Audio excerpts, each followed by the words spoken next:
দেখো এই বাগানটায় আমার মাকে রেখে গেছিল কে কি জানি না কিছুই, কিন্তু মাকে খুঁজে পাওয়া যাচ্ছিল না। আর মার একার পক্ষে এত দূর আসা সম্ভবও ছিল না। এমনকি তার গায়ে কোনো একটু নোংরা কিচ্ছু লাগেনি যে সে হামাগুড়ি দিয়ে হেঁটে আসবে। এখনো সেই ড্রেন আছে না মা? এমন এরকম একটা ড্রেন ছিল না? এইখানটা ড্রেন ছিল, এইখানটা এই তো এই যে ড্রেনটা, এমনকি একটা ড্রেন, সেটাও তার পক্ষে পার হওয়া সম্ভব ছিল না। এইটা না, কিন্তু এমনি গেলে সেখান থেকে কে যে তাকে রেখে গেছিল কেউ জানে না।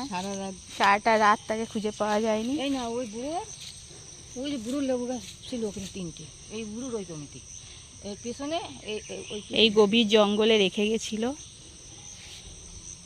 তারপরে ভোরবেলায় খুঁজে পাওয়া যায়। আমাদের দুটো আর ওদের একটা।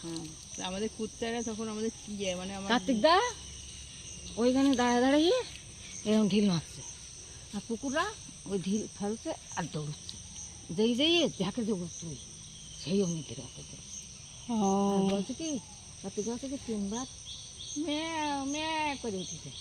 এইবার বলছে এই লেবু বাগানের মধ্যে কিছু খাচ্ছে, মামা মামা করছে, ওই একা কার্তিকে কিনে একা বলছে কি কিছুই খাচ্ছে। বাবা দৌড়ছে।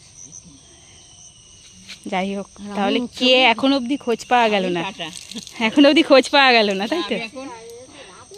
হ্যাঁ আমি এখন অনেক বড় হয়ে গেছি। চলো চলো, হ্যাঁ এই পুকুরে